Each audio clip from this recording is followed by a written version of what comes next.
Je vous salue, peuple de Dieu. Moi, c'est Théophile Kalombo Achibanda. Je suis pasteur. Je suis devant vous aujourd'hui pour vous apporter un témoignage. La preuve que j'ai que Dieu nous utilise tout entier, éveillé ou endormi. Je vous parle ici d'un témoignage sur ce qu'un serviteur de Dieu a fait avorter. Avorter un coup qui devait amener son ami à être noyé par un Mami Wata. Mon témoignage commence par les amitiés que je m'étais loué avec un collègue de travail. Un jour, le pasteur de ce collègue, donc de l'église où il fréquentait, a révélé la présence d'un état d'esprit, dans la présence d'un état d'esprit de sa femme. Le pasteur lui a dit que son épouse porte les germes sataniques, qu'elle a l'obscurité dans son cœur. Bref, elle est sorcière, qu'elle a transmis la sorcellerie à la plupart de ses enfants. Mon collègue avait eu plus d'une dizaine d'enfants avec cette femme-là. Mais quand il a cherché à soumettre sa femme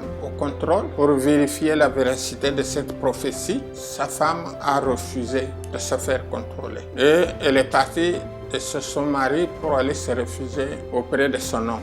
Le refuge n'a pas traîné. Quelques mois plus tard, il y a eu des soupçons que cette femme sortait avec un autre homme. Mon collègue a mis les services, les enquêteurs derrière sa femme jusqu'à ce qu'on la trouve dans une chambre d'hôtel avec un autre homme. Le jugement a été fait en flagrance et le divorce déclaré. Mais mon ami n'était pas toujours tranquille parce qu'il y avait des événements qu'il vivait dans sa maison qui faisaient dire, qu'il faisait penser à quelque chose d'extraordinaire qu'il ne comprenait pas. Chaque après minuit, il y avait un orchestre de chats qui miaulaient dans sa maison. Et il y avait des personnes qui marchaient sur le toit de sa maison jusqu'aux petites heures, jusque vers 3h, 4h du matin. Il ne dormait plus presque. À partir de minuit, en tout cas, il y a tellement de bruit dans la maison qu'il ne pouvait plus dormir. C'est ainsi qu'il a décidé de s'éloigner un peu de ses enfants pour chercher à savoir ce qu'il fallait faire. Alors là, il m'a demandé si je pouvais l'abriter chez moi pendant un certain temps. Nous nous sommes consultés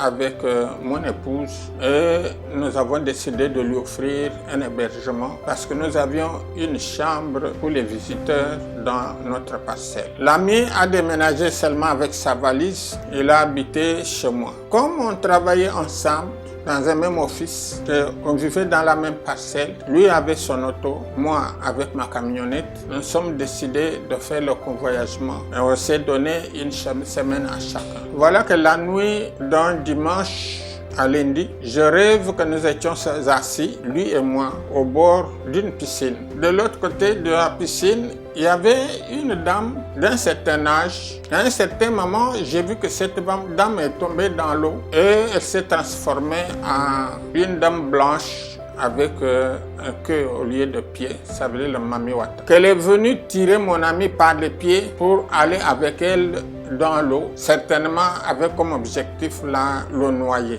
Et moi qui étais témoin de cet événement, j'ai sauté moi aussi dans l'eau. Je suis allé au secours de mon ami, je l'ai pris par les mains et je l'ai tiré vers moi. Alors, Saint-Esprit a montré que j'étais le plus fort. J'ai arraché mon ami des mains de cette Mami Watala et nous sommes sortis de l'eau. Je me réveille, j'étais dans le sommeil. Le matin, avant de prendre l'auto pour aller au travail, normalement c'était sa semaine, celui qui devait conduire. Je n'ai pas eu suffisamment de temps le matin pour lui raconter mon réveil, mais mon réflexe m'a dicté que je lui dise de ne pas conduire ce jour-là. Il a insisté pour dire que c'était sa semaine. Je lui dis, je sais, mais j'ai fait un rêve que je ne vous ai pas raconté. Je vais vous raconter ça le soir quand on sera de retour et on verra ce qu'il faudra faire. Je conduis, nous sommes allés au travail. Au retour, on s'est reposé et je lui ai raconté mon rêve. Quand j'ai décrit la femme qui était de l'autre côté, au bord de la piscine, il a dit que ça, c'est vraiment ma femme. Elle m'a posé la question, est-ce que vous avez déjà vu ma femme? Je lui ai dit non. Et c'est vrai, nous étions des amis au travail, mais nous ne visitions pas. Je ne suis jamais allé chez lui, ni pour connaître ni sa femme, ni ses enfants. Mais il a dit que la description que je donne, vraiment, je suis en train de décrire sa femme, la femme avec laquelle ils ont divorcé, pour le motif annoncé un peu plus court. Mais que cette femme n'était pas avec avec nous à Kinshasa qu'elle était à Chikapa. Chikapa, il faut compter à peu près 1200-1500 km de Kinshasa, je n'ai pas la précision, que ce n'est pas possible qu'elle soit à Kinshasa.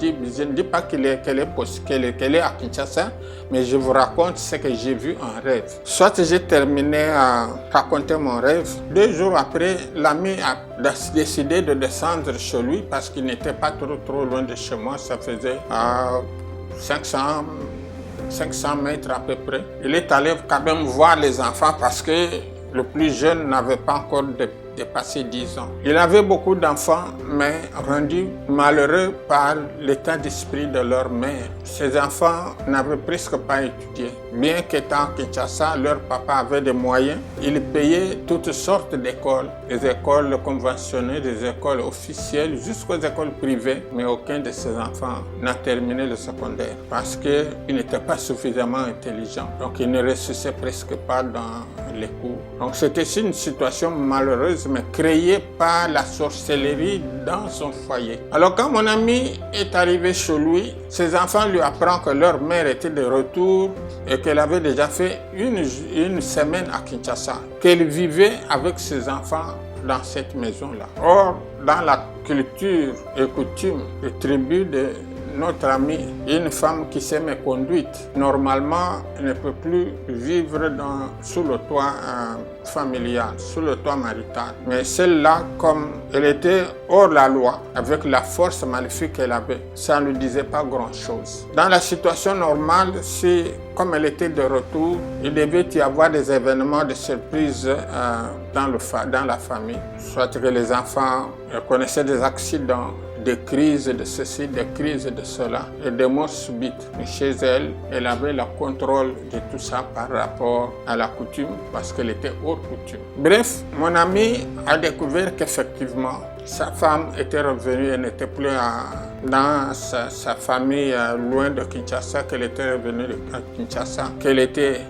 là depuis une semaine. Pour revenir à mon rêve, j'ai annoncé que ce rêve avait comme titre « Un serviteur de Dieu a fait avorter un coup mortel pour son ami. » Parce que si ce monsieur n'était pas chez moi, si le Seigneur n'avait pas fait que je sois avec lui, il ne m'avait pas donné la force spirituelle, bien qu'en étant sous sommeil, d'aller affronter la Mimi Wata ou le Mami Wata. Spirituellement, cette femme-là aurait noyé son époux et le lendemain, ça serait une mort subite.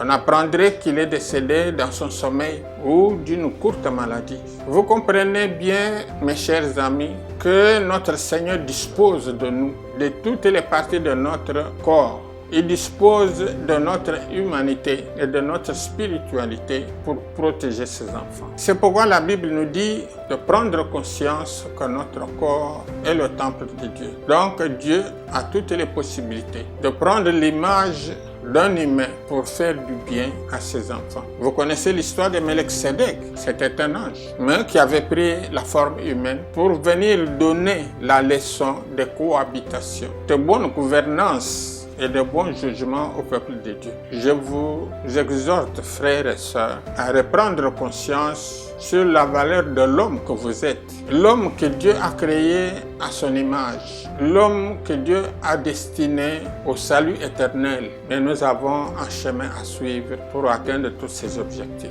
Le chemin, c'est Jésus-Christ. Cet ami a décidé finalement de quitter chez moi quand il a acheté sa maison, une autre maison. Il est allé habiter chez lui, il s'est marié. Et moi, quand j'ai voyagé, je l'ai laissé au pays. On était toujours en contact. Puis, quelques années plus tard, il voyagera lui aussi avec sa nouvelle femme pour aller habiter le Portugal. On était toujours en correspondance, mais malheureusement, sa nouvelle femme est tombée aussi malade. Bon, la maladie n'était pas connue médicalement sur le plan scientifique. Elle est restée avec cette maladie, je ne sais pas.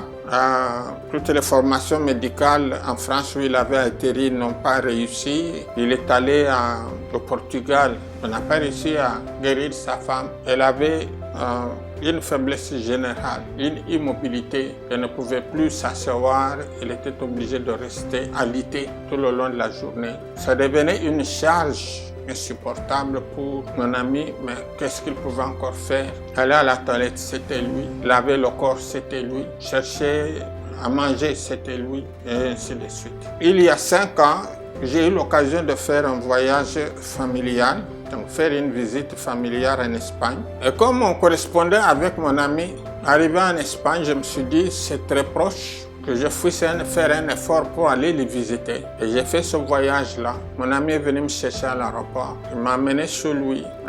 C'était tard la nuit. Il m'a présenté ma chambre, j'ai dormi. Le lendemain matin, il m'a présenté la salle de bain, ainsi de suite. Alors, il m'a amené dans la chambre des parents où était couchée son épouse. Quand on a fait connaissance avec sa femme, mon instinct m'a demandé de prier pour cette dame-là. Parce que quand je n'étais pas là, j'étais loin, je priais pour elle au téléphone. Je la consolais régulièrement. Mais quand j'étais déjà sur place en présence, je ne voyais pas ce qui pouvait m'empêcher de prier sur elle. Parce que quand je priais au téléphone, jamais mon ami n'avait pas manifesté son intention de ne pas accepter une prière pour sa femme. C'est vrai que quand on était ensemble à Kinshasa, j'avais mon église, lui avait aussi son église. Bon, à cause de l'histoire de sa femme, il a cessé d'aller à l'église. Je l'ai tiré vers mon église, il n'avait jamais accepté. Même quand il y avait des grandes fêtes de mon église, je l'amenais là-bas, lui restait dans l'auto jusqu'à la fin de la cérémonie. Alors ce jour-là, j'ai prié sur sa femme. Dieu a accompagné ma prière. Sa femme avait guéri. Elle qui était restée alitée, qui ne pouvait même pas s'asseoir, s'est relevée, elle s'est assise. Je loue le Dieu de notre Père Jésus-Christ qui nous a promis d'accompagner nos paroles. Curieusement, quand mon ami est entré dans la chambre, il a trouvé sa femme assise, on était en train de causer avec elle. Mon ami n'a pas accepté ce geste-là. Quand je suis sorti de la chambre, nous sommes allés faire le souper avec lui à la cuisine. Il m'a averti poliment qu'il ne tolérait pas le fait que j'ai prié pour sa femme. J'ai accepté les reproches, mais la chose est là, la guérison est arrivée. J'ai fait une semaine chez eux, puis je suis rentré en Espagne pour aller préparer mon voyage vers le Canada. Quand je suis rentré au Canada, mon ami a coupé les relations avec moi. Il ne m'appelait plus. J'appelais au numéro que j'avais, il ne répondait pas. Mais je n'étais toujours pas fâché contre lui parce que je savais que Dieu que nous servons n'est pas un Dieu de mensonge, il n'est pas un Dieu de honte. Dieu a enlevé le déboire, il a enlevé la honte dans cette famille-là. Vous comprenez, pour le peuple de Dieu, que la vie d'un homme est composée de hauts et de bas, est composée de problèmes et de solutions. Mais comme le meilleur reste à venir, nous avons l'obligation de nous confier à l'Éternel. Parce que c'est lui l'essence, c'est lui la source de la vie que nous avons. C'est en fait lui le dernier destinataire de notre vie. Si nous ne prenons pas conscience du fait que nous hébergeons Dieu en nous, que nous devons nous sanctifier, que quel que soit le niveau de vie que nous avons sur cette terre, nous sommes destinés à une autre vie après la mort, alors nous vivons comme des animaux. Or, Dieu a voulu que l'être humain soit le plus intelligent possible de toute sa création. Je vous exhorte, peuple de Dieu, à reprendre le chemin de la vérité, le chemin de la sanctification pour maintenir l'espoir que nous avons de vivre ensemble avec notre Père, le Dieu le Tout-Puissant. Nous avons des questionnements, mais je vous assure que la réponse réside dans la foi que nous avons en son Fils. Lui qui s'est offert comme l'agneau, qui a accepté qu'il soit immolé, qui a béni cette terre avec son sang, nous promet d'intervenir auprès de son Père pour notre salut. Il promet d'être notre avocat, mais soyons sincères avec lui. Comme ça, quand il va intervenir, qu'il intervienne sur les actes louables que nous aurons posés en référence avec sa parole. Que le nom de l'Éternel soit loué. Je vous laisse sur cette exhortation. Je vous promets, peuple de Dieu, de vous revenir encore avec un autre témoignage parce que, comme je vous ai dit, ça commence à couler sur ma barbe. C'est la sagesse bantou qui dit que c'est la bouche pleine, que ça coule, que la nourriture coule sur la barque. Merci beaucoup de m'avoir écouté. Merci aussi d'avoir partagé mes témoignages. Je vous ai dit qu'il ne faut pas les confronter à n'importe quelle connaissance que vous avez, n'importe quelle foi que vous avez, n'importe quel évangile que vous avez écouté, n'importe quelle pratique. Parce que bien aidé, depuis que j'ai commencé, la seule chose que je peux faire, c'est dire un mot, c'est prier, c'est imposer les mains, c'est tout. Ce ne sont pas des fétiches, ce n'est pas de la magie, c'est du pouvoir, c'est la puissance du Saint-Esprit. Vous êtes capable de le faire parce que le Seigneur Jésus a dit, allez, il a dit à tout le monde, à vous comme à moi, de partir, d'aller partager la bonne nouvelle du salut. Alors, si nous allons, si vous allez comme moi aussi, je suis parti et je continue à aller, vous n'allez pas manquer ce signe que lui-même a cité de sa propre bouche.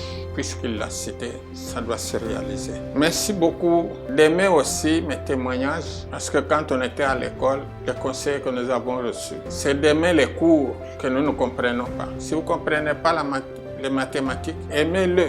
Faites des exercices fréquemment. Continuez à aimer. Vous allez voir que vous allez réussir. Je vous souhaite un bon succès dans les séismes que vous allez entreprendre dès maintenant pour reprendre le vrai chemin qui vous mène vers la petite porte qui s'ouvre sur le bonheur dans la maison de notre Père. Au nom de notre Seigneur Jésus-Christ, je dis Amen.